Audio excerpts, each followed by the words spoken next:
New year, new me, who are you, boy? If you're in my way, you better move, boy. I don't ever miss a cue like schoolboy. Ain't no telling what I'ma do, boy. Ha, ha, ha, ha. I bet you thought you had me figured out, but nah, nah, nah, nah, nah. I'm way too unpredictable.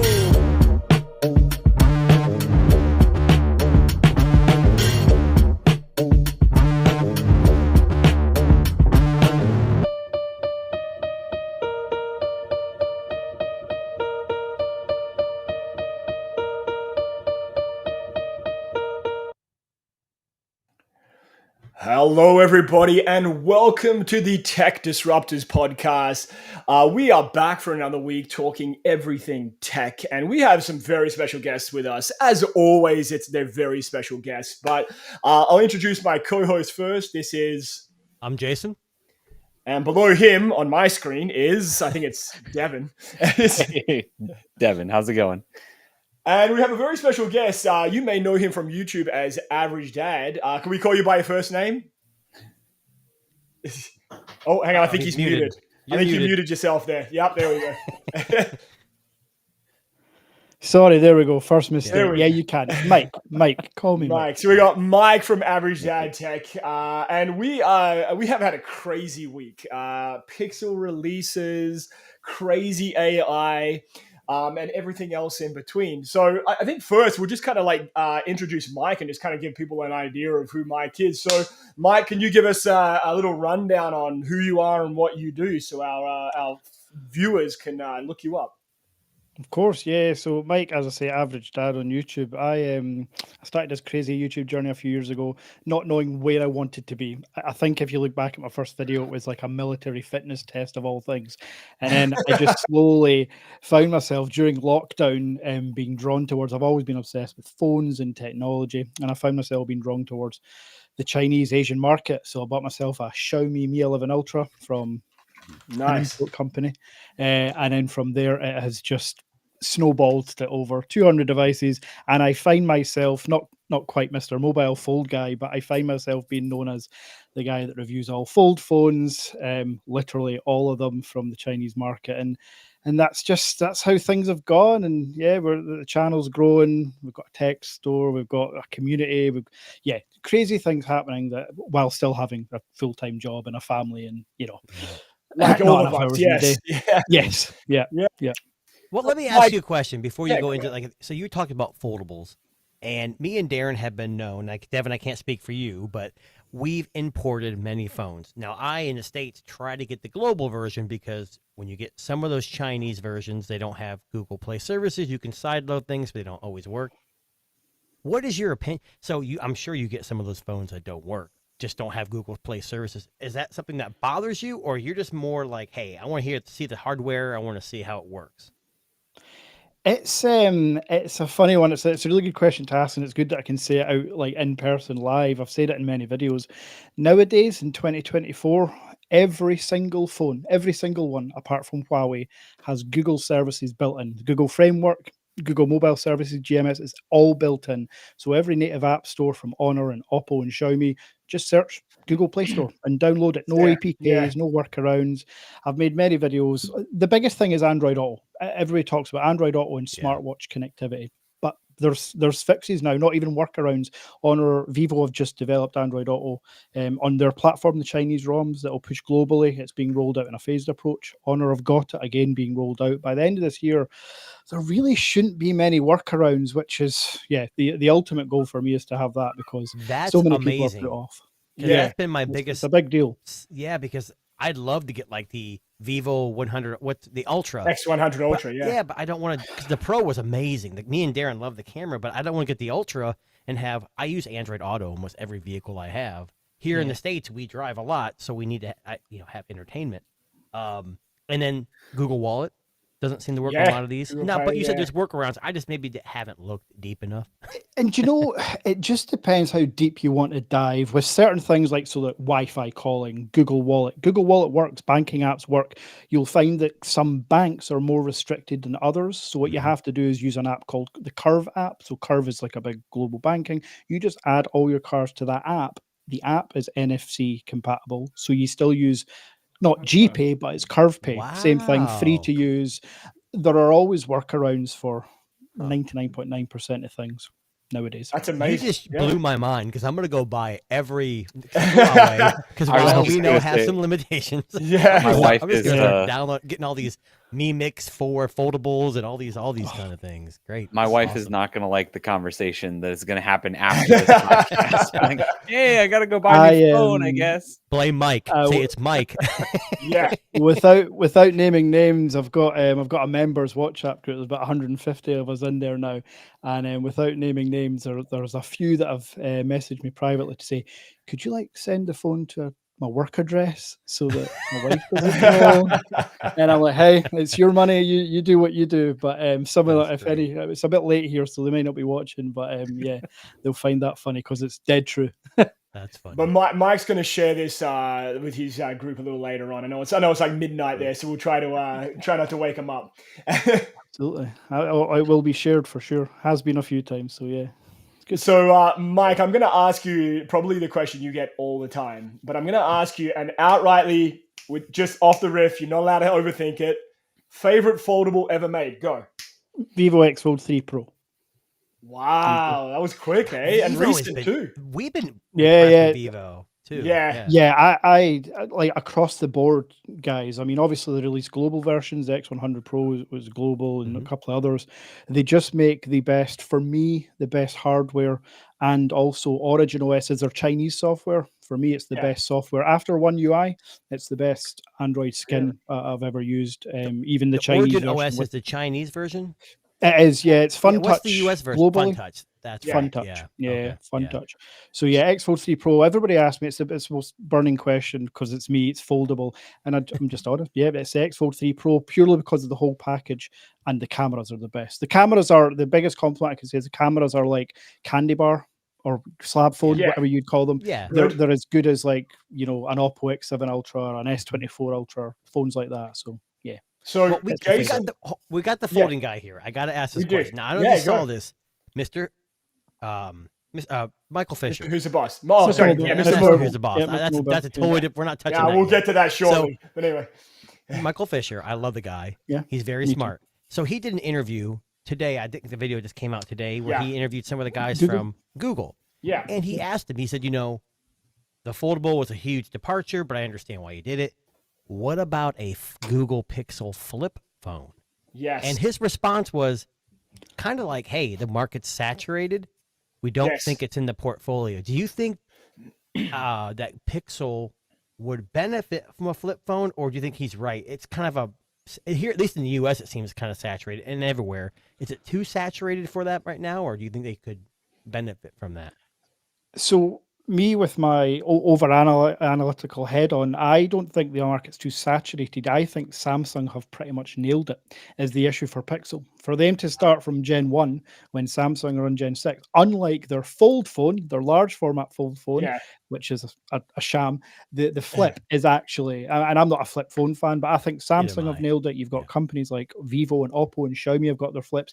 I Yeah. think Pixel are just a bit too far behind, and the amount of R&D and the costs that come into it, I can't see them coming to flip market, although they are cheap to make and they are popular. But yeah, I just think they're too far behind just now. Yeah, So- I think for me, it's more like a software thing because Google's known as a software company first. Yeah. So stepping on Samsung's toes, I don't think is the best option. So, he said that with Gemini. He goes, because Michael Fisher said, hey, what about Gemini on iPhone? He's like, we want it in everyone's hands. So we're going to see this. It's going to be limited to the Pixel for X amount of time. But Google is making more money off software than hardware.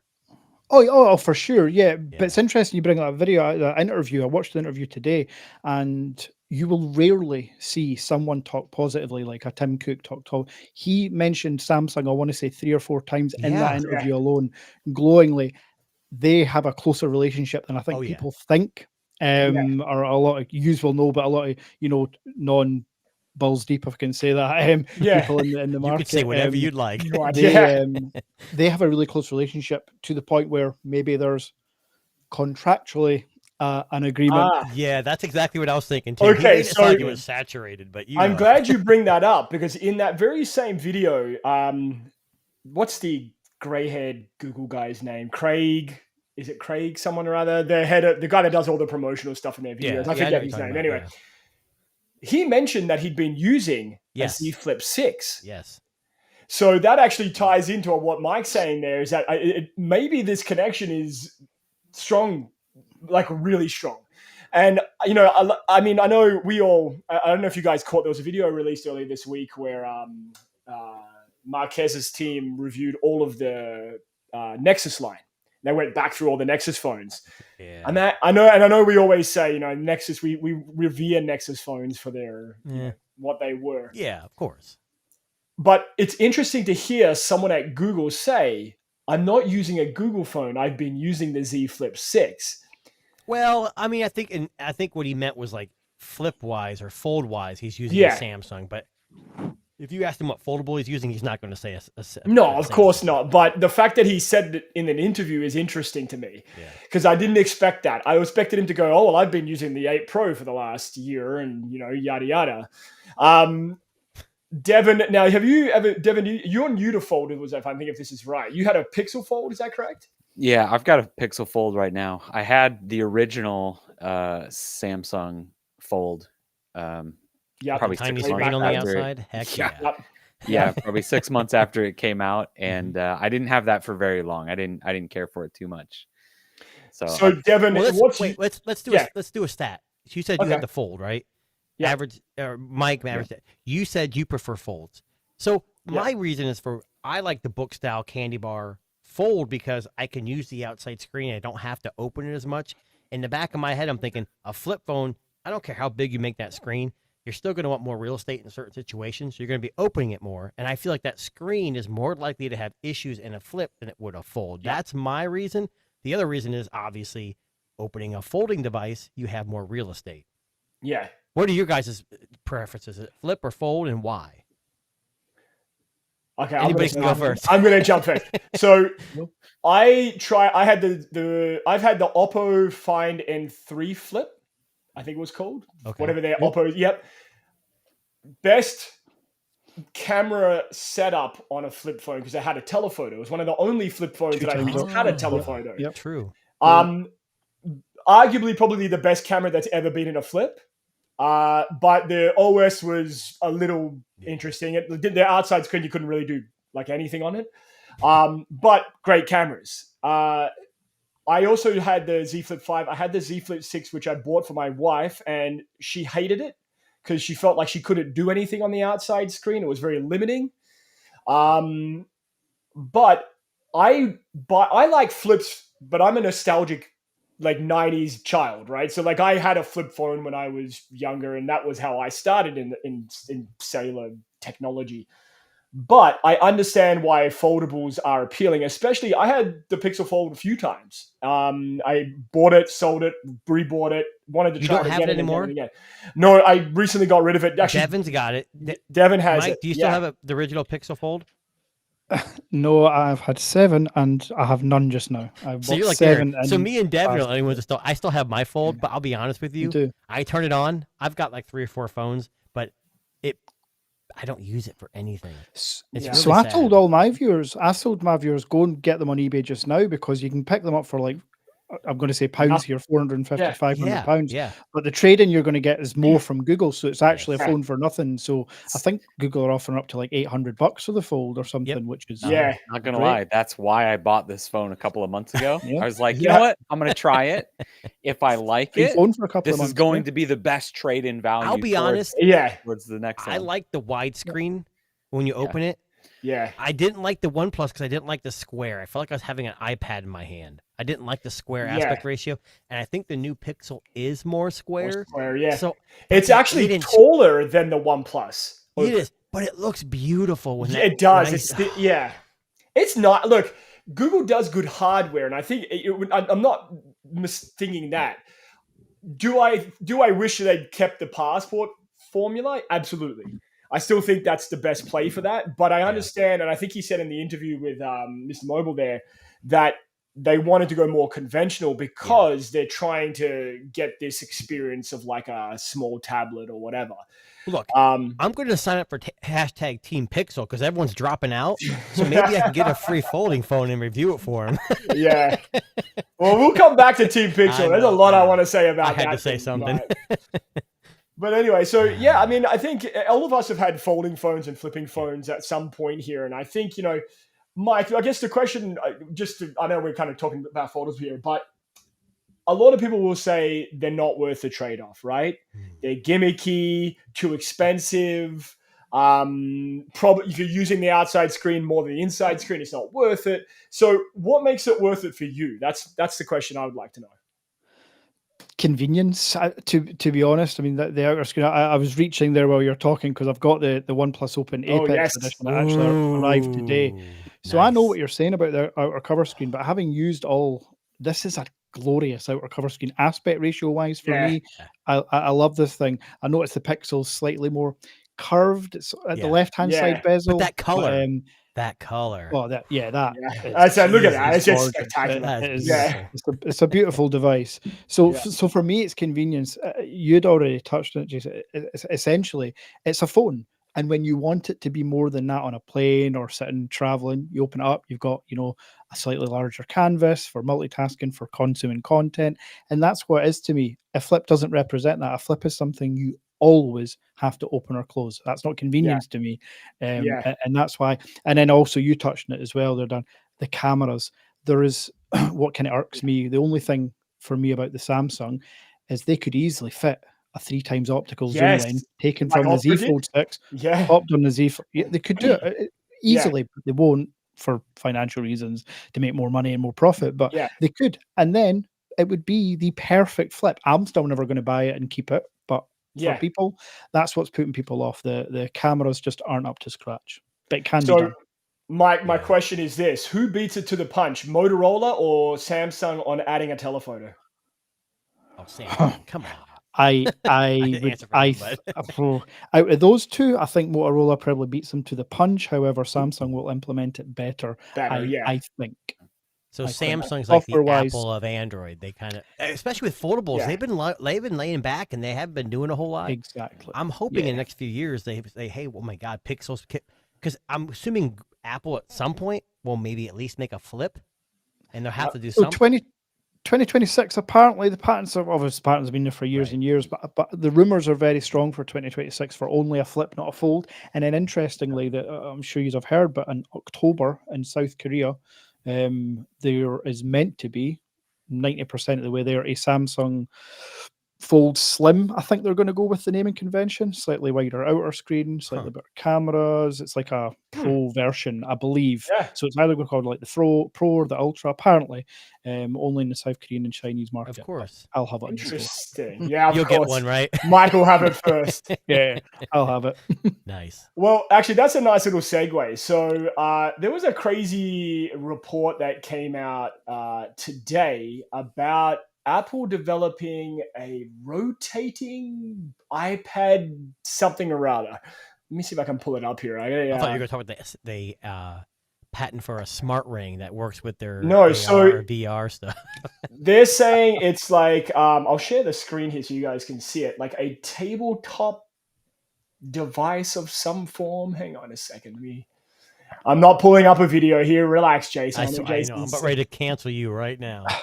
I think at this point, Apple just throw everything at the wall, patent everything, and then see what sticks. So Google's been doing that for years. You know, they've been throwing things at the wall and canceling it. Apple needs to start doing it.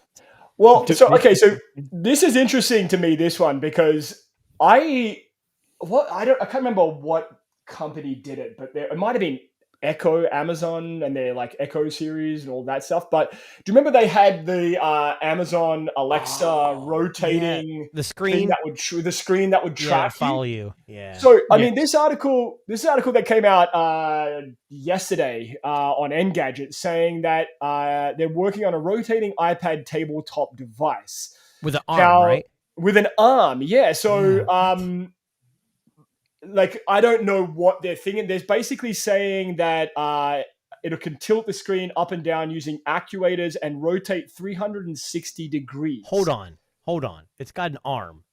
I'm already seeing sexual assault allegations being groped by the Apple screen. Yeah.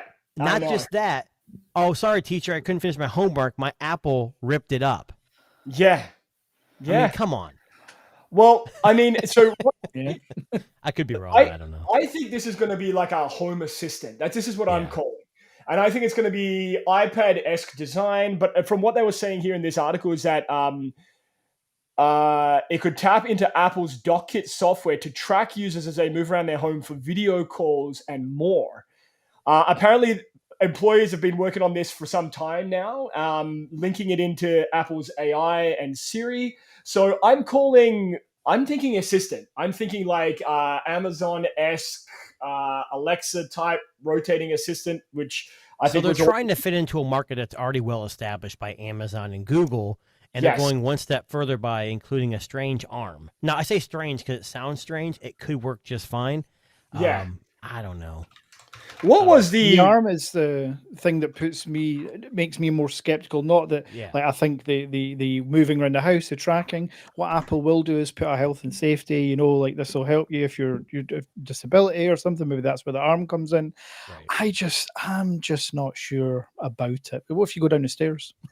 Amazon Astro, that robot with a screen on it, follows you around the house. Two eyes. Yeah.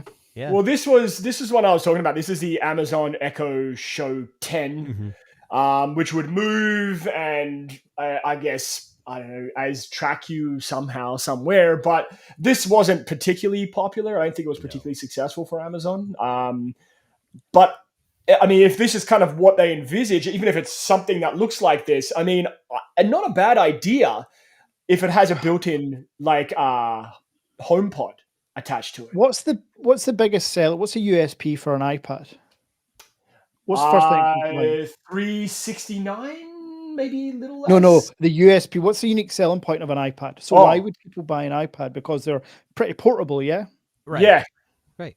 Yeah. What you doing? Yeah. Well, so if you read that can article, walk around with an iPad, but why does it? So the Google Pixel tablet, it's got a dock. It's the perfect marriage of both because it can be a home assistant. And you could pop it off, use it as a tablet. I think Google had it right. So in that article, did you hear? Did you read what it said at the end? Please, Apple, make the screen detachable like a tablet. Yes. Yeah. People want that. That's the crazy thing. Make a thing. glorified dock for your iPad. Though. iPad, yeah. So here is what I was thinking. The reason I think this might be more of a home assistant, I think they're going to leverage a lot of the AI stuff that's coming with the new iPhones. They want something that people can have in their home and they don't have to always use their phone. Big screen, it follows you. You can do your FaceTime calls and do all of that. It's a cool idea. Do I think it's going to work? Probably not that well. Will it get shelved? I don't know. But from what that article is basically saying is that they've been working on it for some time. It's a hub-style touchscreen assistant. The problem I have with something like that is, Android's pretty open. I mean, they're getting more closed off, but like, if I wanted to video chat with somebody at Google Meet, it'd work. If I wanted to use Zoom, if I wanted to use WhatsApp or whatever, I can install an app on my tablet and use it. Apple's limited to just Apple products. So here in the U.S., that's definitely not a problem because everyone seems to love Apple. But if you're in India or if you're in wherever, I don't know if that's a good selling point. I don't know. Yeah, the green bubble issue isn't an issue over here. Most people are Android, unlike in America, the iPhone.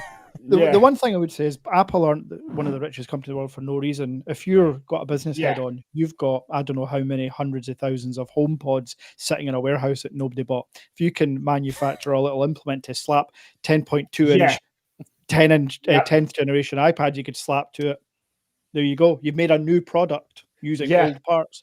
That would be the business head of me thinking. I want to work in the R&D at Apple because I take Apple Vision Pros that didn't sell, HomePods that didn't sell. Yeah. And you could marriage some pretty crazy. And Devin's actually like a big computer creator guy. So Devin, if you were going to do this, buddy, you could put this together. I can just see Devin gluing an iPad mini on a remote control car and just fucking turning that thing around. Okay, we got it.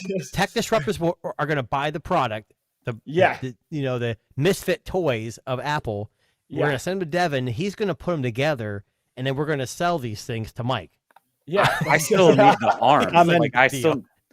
the I'm still trying robot to figure arm. the I don't know arm what thing you out. guys picture Yeah. there. I picture something from like a 80s sci-fi movie. Just Johnny kinda like, Five, short like circuit. Johnny Five. Johnny Yeah. Five, yes. Yeah, yeah, that's what I picture. Again, but these are rumors. I don't know how realistic an arm would be, and then what, like Mike said, what use case scenario would you use an arm for? I mean, mixing Listen. my noodles. I mean, that's hang on a weird. second. If that arm can extend out and I can high five the iPad screen with a fake digital hand, fuck, I'm all in. I do. I That would be Darren, I thought you were amazing. going the total opposite way. Oh with yeah, that I know. hand. I was trying to keep it PG. I thought you were there. going Hey. south with that. Just get the Me Friend AI pin and an arm Yeah. from Apple, and you've got a good night in there. That's Hey. right, right? Well, no. What was that pin? Is that That's what what you're we're talking about the last my week, friend. Oh my That was god! I Could watched you it imagine last the time, commercial? like your last episode. I watched, and it was hilarious. That friend Yeah. thing is just. Could I you mean, they imagine put a that lot pin? into the advert of that as well, though. The production, my It was God, yeah. amazing. Yeah, I'm not gonna. We had a good laugh at that. We talked Yeah. about that for like 20 minutes last week because we couldn't believe it existed. Well, let no, alone- what's worse was the videos. Like, who the Yeah. hell made those videos? Oh Yeah. man, listen, I Whoever always wanted a decided, friend. like, this is going to be the marketing point. This is going to be what sells it for people. Friend, if you're listening, Exactly, yeah. get an arm that can Yes. attach somewhere, and you're Yes. going to have a lot of other population and other people looking into your Well, product. so Indeed. Mike, one of the things we do regularly on this show is we talk about like the crazy AI stuff that's happening in the world. Mm-hmm. And like a lot of AI stuff, a lot of the articles we've been talking about recently have been just kind of weird, crazy AI things. So I don't know if you guys caught this article, but Waymo. So I don't know if you guys, Mike, you do. I don't know if you have used in the UK, but they're kind of like autonomous driving Uber that exists in the States. So basically, completely driverless cars pick you up and drive you to your destination. Hey, Darren, using can I say AI. something real quick? Yeah. So my kids watch YouTube, and they watch this channel called FGTV. Yes. Pretty big, and they had an episode just released for like maybe today, where they're Yeah. in San Francisco, and they actually hail a Waymo. Waymo, And they yeah. get in it, and he's sitting in the passenger seat, and it says there's a warning sign on the steering wheel: "Do not touch the steering wheel. Your Waymo driver is driving the vehicle." Yeah. Yeah. It's weird. So okay, It's so weird. I wanted to bring this up because Waymo leverages a lot of AI autonomous driving technology. Mhm. So this bizarre article came out this week about a neighborhood parking lot where at 4 a.m. in the morning, every morning, all of the Waymo cars are coming together, I saw this. self-parking and honking at each other. And I've got a video. I want to show you this because I have the video here. Is So this what they're talking about? Where they're What's scared about these going cars on? communicating? yeah, so I'll pull up the video here. This is the video that's from YouTube. This is outside of someone's window.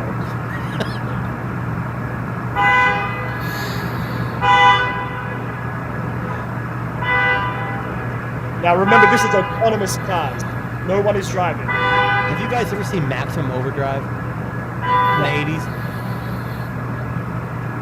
I think it's Emilio Estevez is in it. Yeah. Where Okay, things so come to life and like attack us. That's a So- scene from that movie.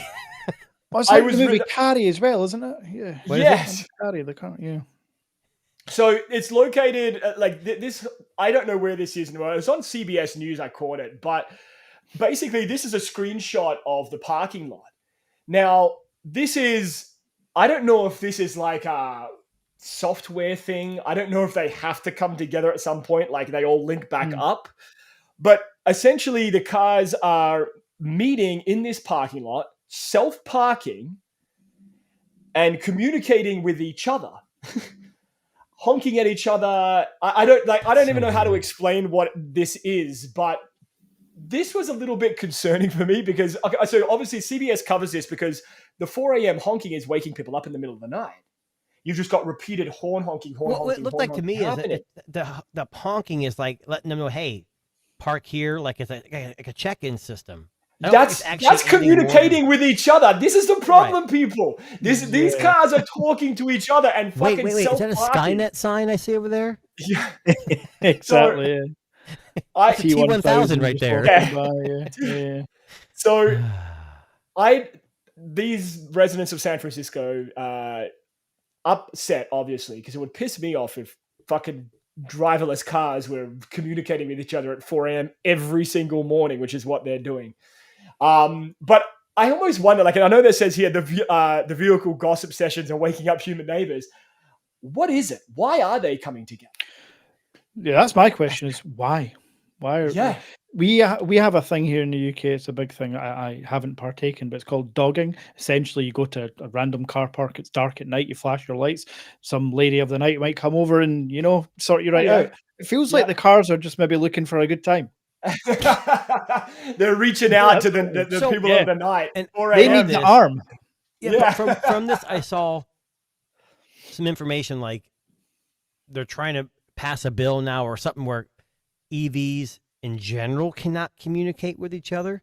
So can we not buy EVs anymore because at one point someone's going to take us over? And I don't know. I mean, look, I'll be honest with you. A lot of this AI stuff for me is interesting. I like what these things do, especially the robotics stuff. Always makes me laugh because what they've made robotics possible and able to do is just fucking fascinating to me. But it gets better. So I wanted another AI story that caught my attention this week, which is probably even a little bit creepier than this, was an article on the website Ars Technica. And I'm going to just pull this up again so we can... Dang, Darren, I thought you were going to play Max and Me. No, Mac and Me hasn't come on yet. Mac and Me. I was getting ready to kick you out again. All right, so I'm going to give you some context here. So in Tokyo, they have an AI research scientific bot called Sakana. And essentially, it attempts to conduct scientific research autonomously, right? So they kind of give it a problem and it does the research. It tries to resolve the problem. This week, this AI Sakana decided that it couldn't resolve a scientific issue that had been proposed to it. So it went into its own code and rewrote it to give it more time. Okay, that's game over then, guys. Who gave this AI model access to itself? It sounds like this needs to be controlled by the American government or something. Yes.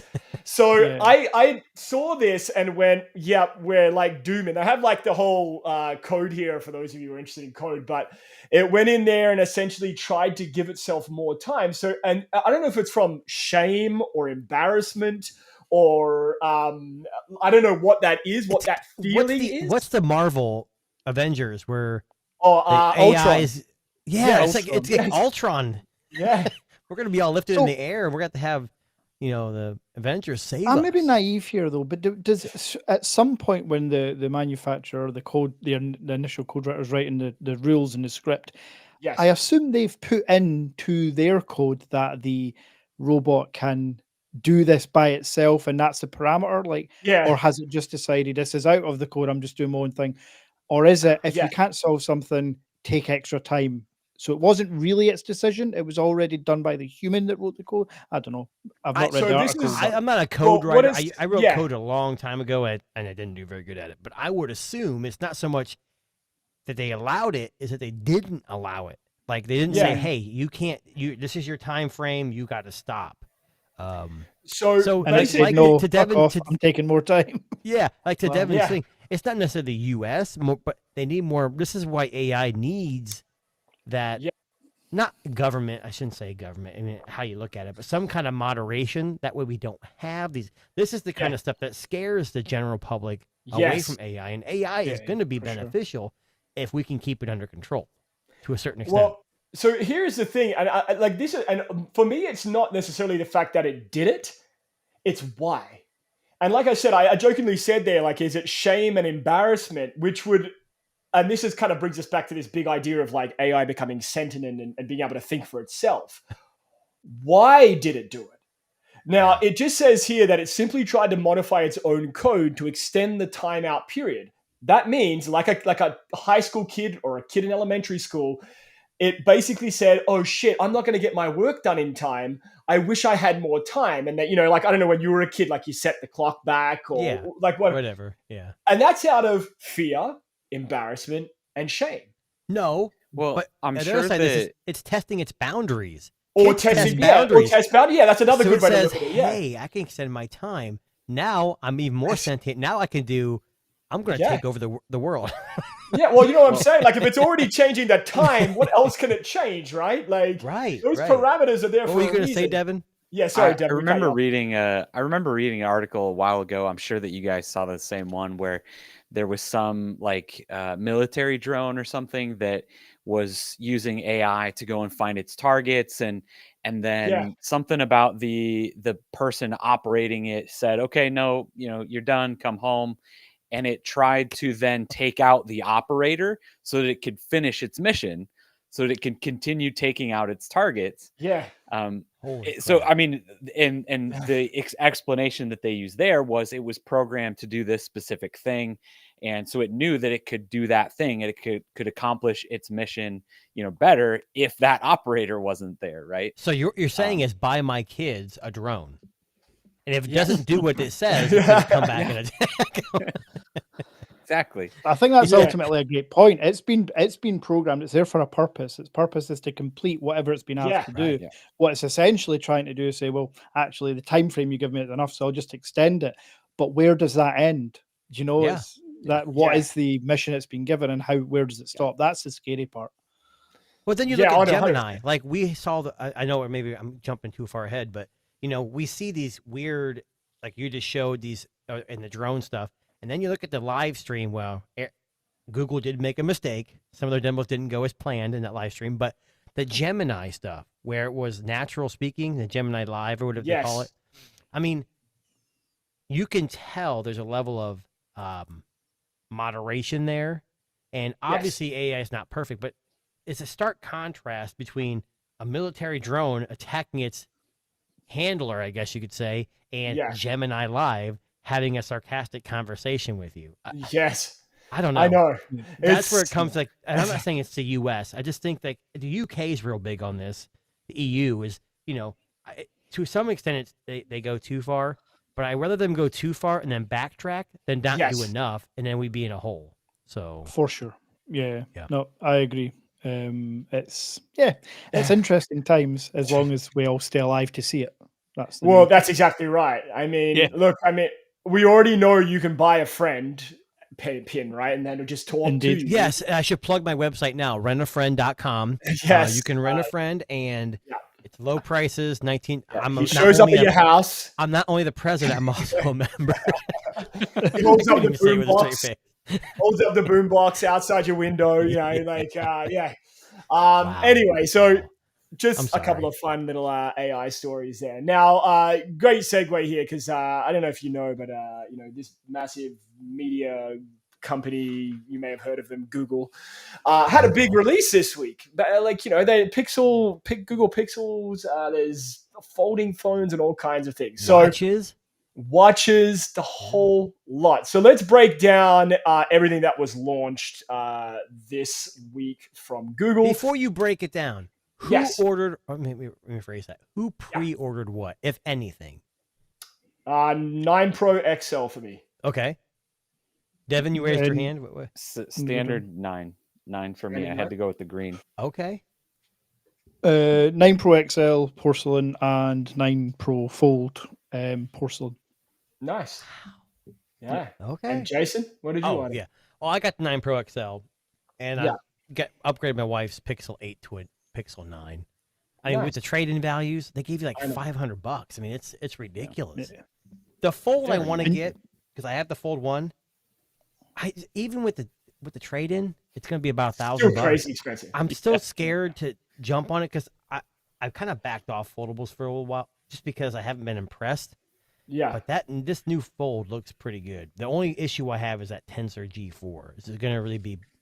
Before we jump into the Fold, can I just give you fucked up Canadian pricing? Oh yes, 33. Oh, of course. Yeah. Hold on. Yeah. So was it like $14,000 for the 9? So Pixel 9 Pro Fold, 256 gigabyte Obsidian. How much in Canadian dollars? Mike, you get one guess. We're all gonna guess. What was it? 3,000. Devin? I was gonna say like 23, probably 23.50. I'm gonna say 28, and whoever's the closest, Darren's gonna buy you a Fold. Great, yes, nice. $2,700. Holy Canadian. crap! I was exaggerating. That's That's no ridiculous.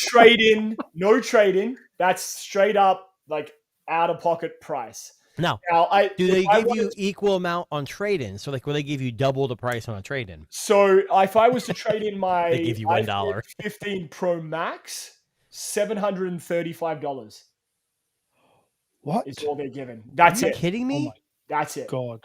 Yeah. Hey, Darren, can I make a suggestion? Yes. Um, Sell a kidney? no, not necessarily sell a kidney. Maybe move to the U.S. or a place Yeah, for I a know. dollar's worth of less. I know, seriously.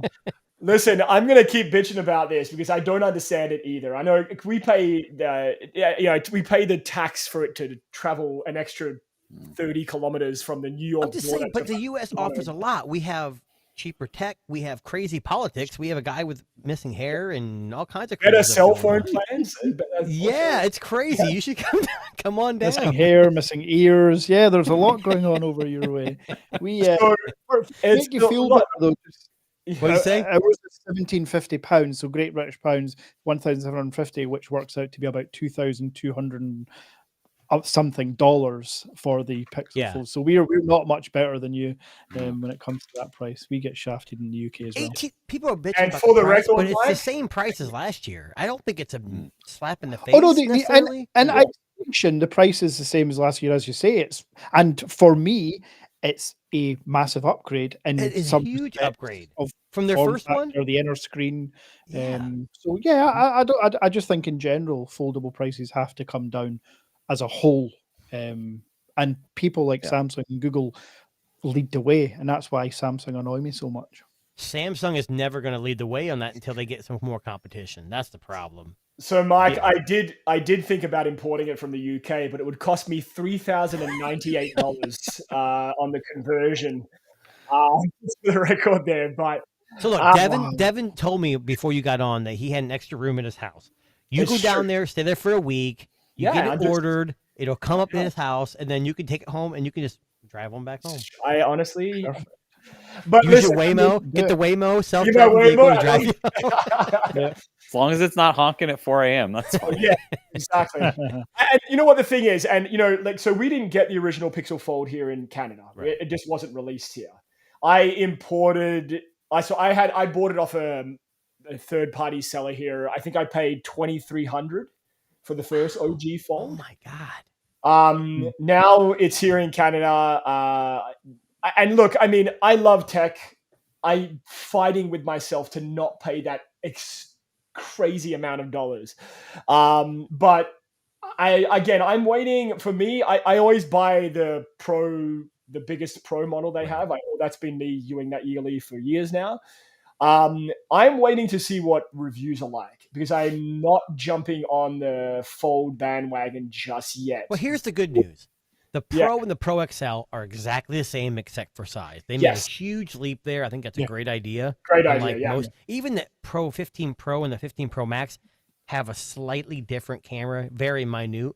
But I think with the Fold and the Pixel line in general, if you wait till Christmas, they're going to have huge discounts. At least here in the U.S., I can't. They Canada, don't. Canada will probably charge you double, but I mean, they don't have Christmas in Canada. You have like National Maple Syrup Day or something. I don't know. This is true. This is true. If So that's a Boxing Day- very quick, very good point, though, is why can't the Fold be the same? Why can't it be the same cameras, everything on the 9, then the 9 Pro? You're right. The 9 Pro, sorry, the 9 Pro XL, then 9. Then you'd almost justify a $1,750 price tag if it had the same cameras. The issue for me is, well, you're bumping the price up by $500, but the cameras are getting worse.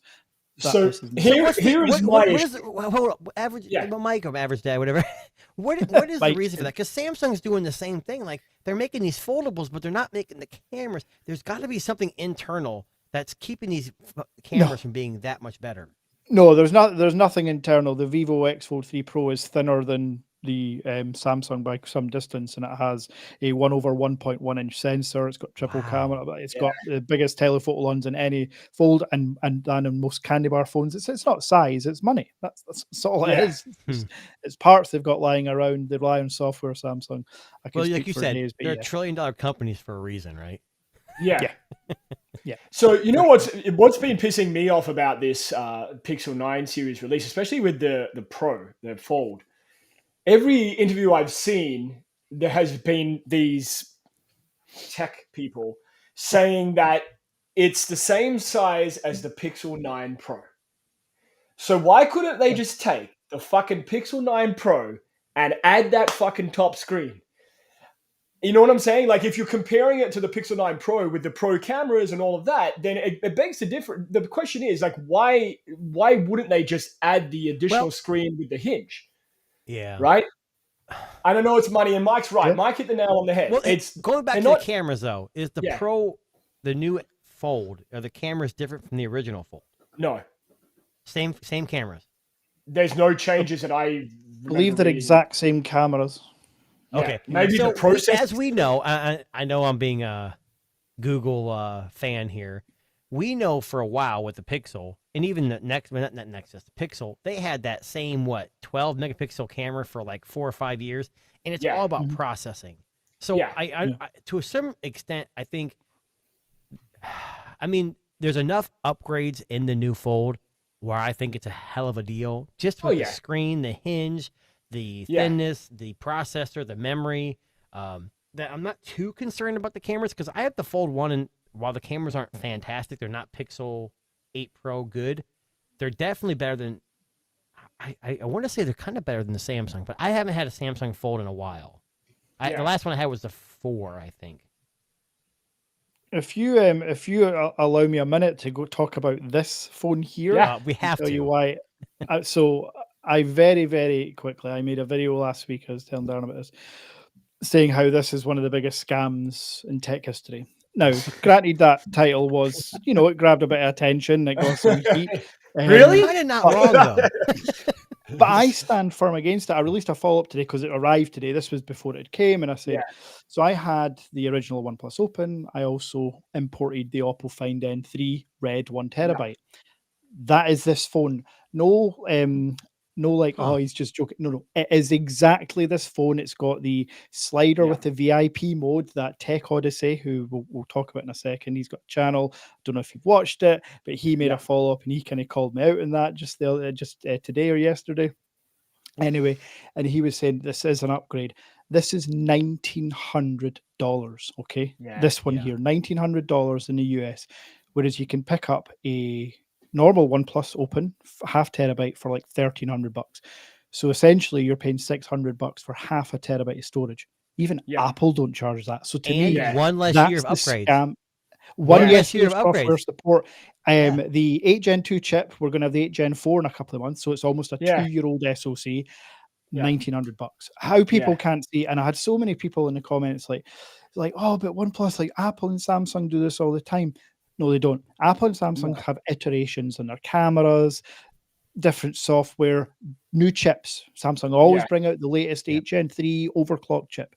OnePlus have literally just brought out last year's phone. It's a money grab. from Oppo. That's a money grab. And that's the part that really annoys me. What I will say, it's though, not, in support of that, their trade-in is pretty It's decent, way like better. Google's. Yes. So like if you didn't have the Open before and you like the new color, I guess with trade-ins it wouldn't be terrible. But you're right, this is a total money grab for OnePlus. Okay, again, now in the US, the most you can get trade-in, no matter which phone, is £470 in the UK, and this is £1,600 in the UK. In the US, you may be right. There was like I want to say it was like $460 for the Fold 1, the Google. Then they had like a code where you got $350 extra off. So it was like 1 terabyte for life or something. You type it in and it got you you got like roughly about $800 off. I can beat this with fucked up Canadian prices, volume 33. So the red Apex OnePlus Open, I could get that phone. Hold on, can we guess? Right? No, you don't need to guess. I can get it for $800 cheaper than the brand new Pixel 9 Pro Fold.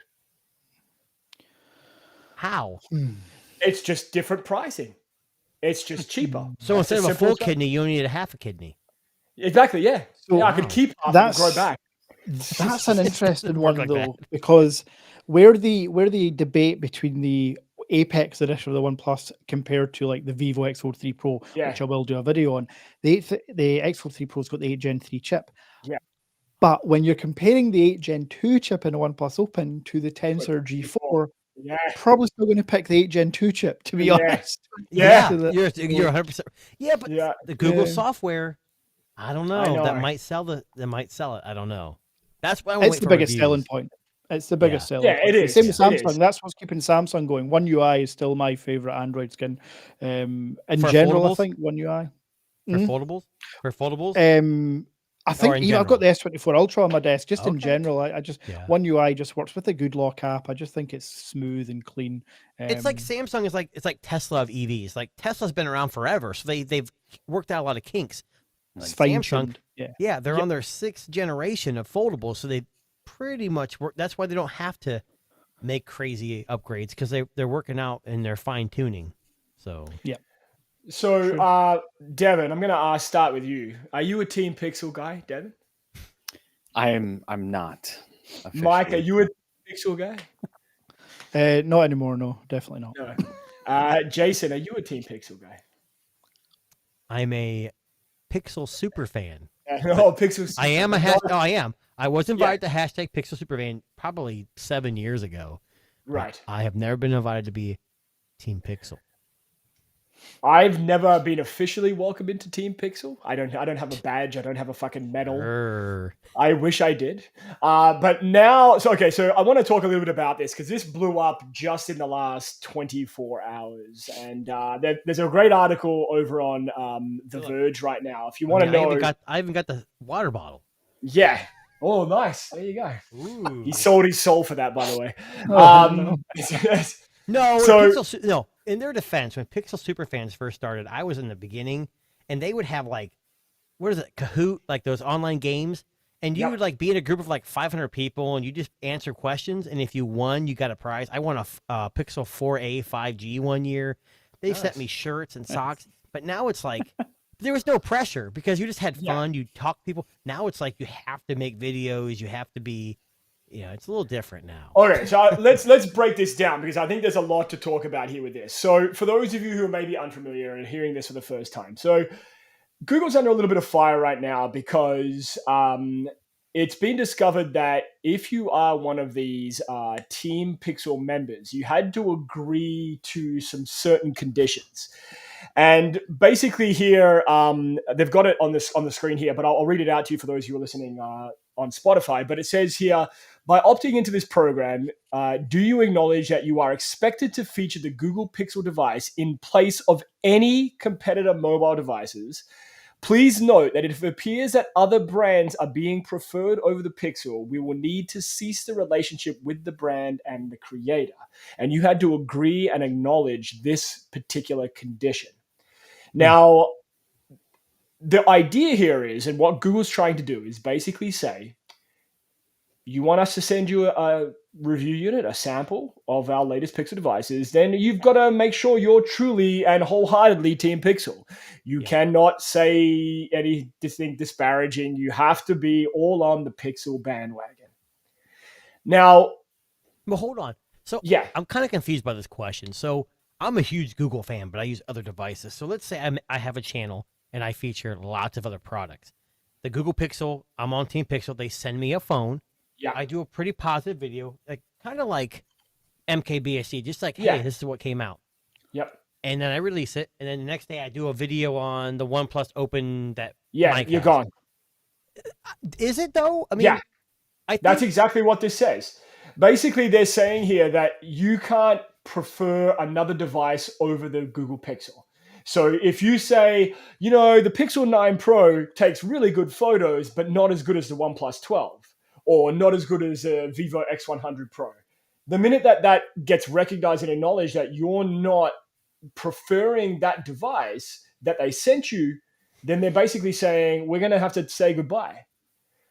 Which I'm conjuring up a situation in my head where we all know Donald Trump. I don't care if you're in the U.S. or not. Yes. It's all made up. It's a fake. It's fake. The election was stolen. Google's going to come out and say, we didn't do that. Who made that? We didn't. Yeah. Yeah.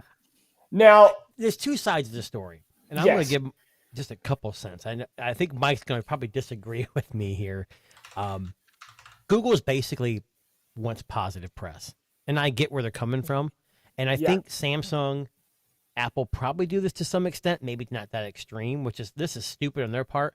On the flip side, whoever shared that is dumb because they just I mean, I guess to say dumb, it doesn't seem right, but to me, like Mr. Who's the Boss is the one that came out most prominently about this, and he's got what 20 million subscribers, 17. I mean, is not getting a free phone really that big of a deal where you have to share it? Just say, okay, Google, I'm not going to agree. I'm going to buy the phones and I'm going to go ahead and review them on my own. I don't Yeah. get it. If you don't want to be Team Pixel, then just say no. Why do you got to go up and say Google's terrible, they're idiots? Because Yeah. Google Hardware's department is probably a separate entity from their social media. So Yes. So just, and I don't think this is going to affect general public because they don't really care about this stuff. I just think in the tech, we're just so first world problem issues like, yeah. hey, I've got 20 million subscribers. I make $10,000 a month on my views, but I'm going to go ahead and say, hey, Google, you didn't invite me. I'm mad at you. Like, I'm going to throw a fit. That's the way I look at it, but I could be totally off because I'm not a big YouTuber and I don't have any brand deals myself. Yeah. So, okay. So I'll come back. I want to just touch on that in a second, but I just want to ask you, Devin. So, Devin, does this rub you the wrong way as a Pixel fan? I don't think so. I think this sounds to me like I'm kind of in the same boat as Jason. Like I don't have a ton of brand deals, but I would kind of expect this kind of thing if you're getting a bunch of free gear, if you're expected to be, Yeah. part of this team of influencers that's helping promote this device. Like, Right. why else would they be paying you through free devices if you're not giving them Yeah. good advertising like that? It sounds pretty common sense to me. Yeah. I get everybody's argument that like there's going to be people that are reviewing these devices and acting like, and fantastic. parading, Yeah. parading like this is an unbiased review, just like everybody else on YouTube. But this sounds like super normal to me. I don't Well, know. Yeah. Devin, no, Devin's Yeah. right. And Darren, before you go to Mike, because I think this is where his point's going to be, Yeah. is if I came out and said, look, I'm part of Team Pixel, I was supplied this phone for free, my views may or may not be biased. If you explicitly say that at the beginning, I don't think it's much of an issue. Like Mr. Who's Boss, I don't know if he says that, but like Michael Fisher says, hey, these are solely my opinions and my opinions alone. I'm not sponsored, or hey, they gave these to me, but they didn't give me. If I say Google supplied these to me with the expectation I would be positive about this, Yeah. I think a little warning, written or verbal, would go a long way. But the fact that you Yeah. have, I don't know, I don't want to take time from anybody else, but to me, it's just like if Ford said, "Hey, I'm going to send you a brand new Mustang," and if you say it's, and I say, "Well, great, I love Mustangs," Yeah. and you get it, you're like, "This thing's a freaking dog. It's crap." Yeah, you just keep your opinions to yourself. And Yeah, I it's mean, like, I then they're gonna understand be you want to mad. share them with your followers, but I also feel like these YouTubers, it's gives them the fuel. Look how many fucking videos and posts there've been from these idiots going, "Oh, I'm leaving Team Pixel. It's over." R.I.P. Tim Fuck Pixel. off. You know what, Sorry, dude? but hey, Darren, hold on. Yeah. Mike, you got a pretty Yeah. good following on YouTube. Do you agree or disagree? That's the Perfect. question. Good segue. For me, I am fortunate enough to not have to, even if I was offered to, I can buy my own. I don't need to. And the reason I'd always do that is because my reviews are always going to be honest. And the Thank keyword you. there is review. I'm going to give you my honest opinions. Essentially, what Google are getting people to sign up to here is it's an advertisement. It's not a review. It's not your honest opinions. And as Yeah. you said, if you're going to put that at the start of the video, then great. But that to me completely deflects from everything that YouTube tech reviewers are trying to do. You're trying to get away from all the bump and spiel and the media packs that you read and the adverts you see on telly. You want to get to the nuts and bolts. Google are shadowing the lines here, and you talk about big people with big followings, but I've got like 30K or whatever it is subs. For someone like me that wasn't in a financially good situation or couldn't afford to go and buy these phones, if you're getting offered a Pixel you're going to do anything to get that Pixel for free so you can get it for your channel, because Right. it's going to Yeah. lead to views and subs and all this stuff, and that's manipulative. And that's the part I don't agree with. I at all Sure. points, unless it's a specific ad, unless you specifically joined up to their affiliate program, you're a paid member of Team Pixel, then that's different. But if you're just your typical reviewer and it's a typical review unit you've been given, there should be no preamble, there should be no document to say your Team Pixel. I take all points. I just personally would never do it. Well, wouldn't it be similar to like the Snapdragon Insiders? Don't they do similar stuff where they're I guess Snapdragon products? And if you say, "Oh, I'm going to MediaTek," they're gonna make, "Sorry, we're done with you," right? Yeah. And Snapdragon makes good products. Pixels are good devices. You're right. God, it's a tough situation. I think being small as I am, I wouldn't try everything to get a Pixel device. If Google said, "Hey, we noticed you've been doing some Google, content. We want to extend an invite Team Pixel."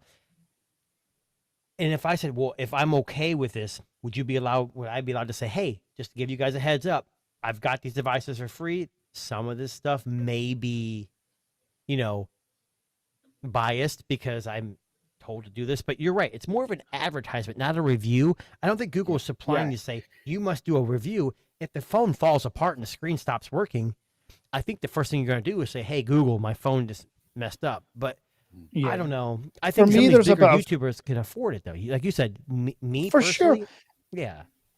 It's the one, but you've got to think of customers. Obviously, like I'm recently on a major conundrum because I do all these reviews, but now I stock these phones in the store, and I get comments saying, "Oh, you're just trying to push sales," and I get how people would come across that. But that's absolutely not what I'm trying to do. And same with the Pixel thing. Like if you're advertising the Pixel and you're not reviewing it properly, then you are just essentially just pushing sales to young people or whatever demographic who maybe aren't as clued in. They're just going to use their card, be like, "Oh, well, he said it's really good. I respect MKBHD, so what he says."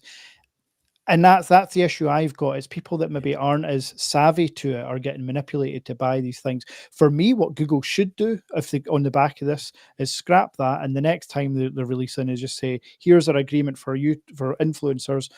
Nothing, just a blank paper. Say what you like. That's the best marketing anybody could do. So we don't have we trust our phone so much that you can say whatever you like.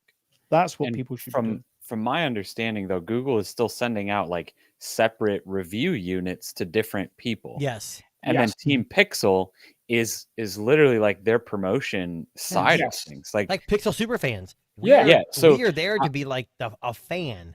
Yeah. Exactly I kind of see this as like, it is a bad thing when somebody on Team Pixel uses that device for a review for their channel, but then they are contractually obligated to say something good about it, right? But isn't that more on the creator for doing that? Like, I get it.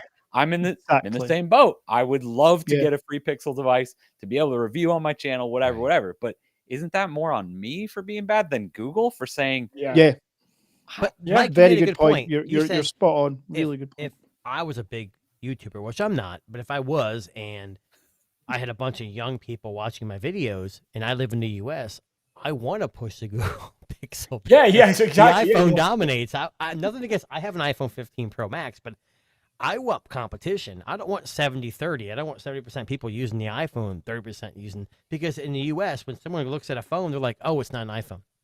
That's exactly what they say. It's not an iPhone. Yeah. We're got a saying here at the Tech Disruptors podcast: if it ain't iPhone, it ain't shit. Because that's exactly the mentality, right, of North America. That's exactly what it is. I as somebody who reviews products, I'm not Team Pixel. I'm not Pixel super fan. My connection with Google is that I have reviewed their products in the past. But that was because I struck up a collaborative relationship with Google Canada. And because I did that, if they send me something, great. If they don't, they don't. And some years I get stuff, other years I don't. It just depends on whether they want to send it to me. But you work your butt off for that. I do. I work hard to make Team those Pixel, connections. They're going to send me something for free. Yeah. Oh, now they want me to say something positive? Heck no, I'm sending it back. It's a different avenue. Like Devin said, you're going at it as, I have a tech review channel, YouTube channel. I will do my best to give a whatever review on this. Yeah. And they say, "Okay, we want to work with you. Here you go." Whereas Team Pixel is touted as a Pixel super fan. We're here to promote the Pixel. I mean, I get why they're doing it. I just think it was done kind of not very tastefully. And I think someone who had their butt hurt a little bit decided to Yes. share it online and made it Yep. look, everyone look bad. And Google, in the end of the day, Google, Apple, they're all businesses. They want to make money. So Yeah. as bad as you say, oh, I didn't get a free phone, first world problems, they're a business. They want to make money. They'll move on to the next person who will sell their product. Exactly. You know? Yeah, and there are lots of people out there who will go, "Oh, okay, you want me to say only good things? Sure." Thanks for the before- phone. Yeah, but like In yeah. social media, please, if you guys want to be hashtag Team Tech Disruptors, we're more than happy to Yeah, like have you send talk. it, But put that out if you there. say anything negative, we're cutting you off. R.I.P. That's right. That's it. We're coming for you. We're coming for Hell you. yeah. We're gonna find you. Well, listen, Not signing that one. a big Devin's our muscle. Yeah, there you go. A big week in tech this week, and we didn't even touch on the Pixel Watch 3 and the Buds 2 Pro, Gemini, but- nothing. Gemini, nothing. all that fun stuff. But that'll be for another show. That actually brings us to the end of our podcast this week. Mike, thank you very much. Average Dad, check him out on YouTube. He's a great guy. Knows his stuff. Knows his way around a good foldable. And I'm sure a lot of other things too. Devin's become our regular co-host on this show. This is like your third week straight, Devin. We appreciate you, mate. Yeah, We love something you. like that, having yeah. you on. I'm surprised we haven't scared you off. That's I know, what's it's funny. true. Yeah, It's it's Look at it's his nice face. to- I scare I people know, off it's- every day. So it's Yeah. it's nice to have people to talk to about there this. you Yes. go. It's There you fun. go. Listen, Doesn't we matter didn't even how talk ugly about. you are, how fine. Well, we didn't even talk about Jason's OnlyFans today. We didn't talk about Not any yet, of that not stuff. yet, So, not yet. you know, we don't want to scare He Mike did- away. He just did yet. plug Send me his- the link. his- Send me the his link. friend, Send your link, the done. link. Well, listen, we are the Tech Disruptors. You can find us on YouTube, Spotify, Apple Music, anywhere you find good podcasts. And hit that like and subscribe button. We're here every week talking all the latest tech. Mike, thank you very much for being on. Devin, Jason, as usual. And listen, be nice to the Team Pixel, okay? They're good guys. I know they're not always saying you have to do certain things a certain way, all right? Have an open mind. Go And I into can't this with speak an for you open three, but Google, if you're listening, I will more than happy shill your product. Yes. I will Send get to- I will get send a to- Team Pixel tattoo on my butt if all of us get I won't go that far on my forehead. Yes. Right? All right. Anyway, on that note, thank you very much for everyone that's tuning